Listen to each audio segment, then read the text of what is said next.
BJP ও CPM এর নির্বাচিত পঞ্চায়েত সদস্য সহ বিরোধী শিবিরের 1000 নেতাকর্মী তৃণমূলে যোগদান করলেন। উত্তর 24 পরগনার বসিরহাট মহকুমার বসিরহাট রবীন্দ্র ভবনে বিরোধী শিবিরের 1000 কর্মী সমর্থক তৃণমূলে যোগ দিলেন। তাদের হাতে দলীয় পতাকা তুলে দিলেন তৃণমূলের সাংগঠনিক জেলার সভাপতি বুরহানুল মুকাদ্দিম লিটন, চেয়ারম্যান সরোজ বন্দ্যোপাধ্যায়, বসিরহাট তৃণমূল কংগ্রেসের জনপ্রিয় নেতা সুরজিৎ মিত্র বাদল, জেলা পরিষদের সদস্য, বিধায়ক, বিধানসভার বিধায়ক, চেয়ারম্যান সহ একাধিক নেতৃত্ব।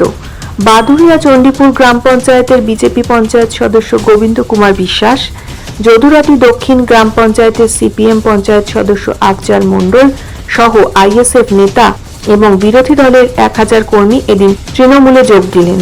তাঁরা বলেছেন, মমতা বন্দ্যোপাধ্যায়ের উন্নয়নের শরিক হতেই, মানুষের জন্য সামাজিক প্রকল্পে কাজ করতে মমতা বন্দ্যোপাধ্যায়ের আদর্শে অনুপ্রাণিত হয়েই তারা তৃণমূলে যোগদান করলেন। তাদের দাবি, আগামী দিনে আমরা যাতে মানুষকে পরিষেবা দিতে পারি এবং মানুষের পাশে দাঁড়াতে পারি, সেই চেষ্টাই থাকবে।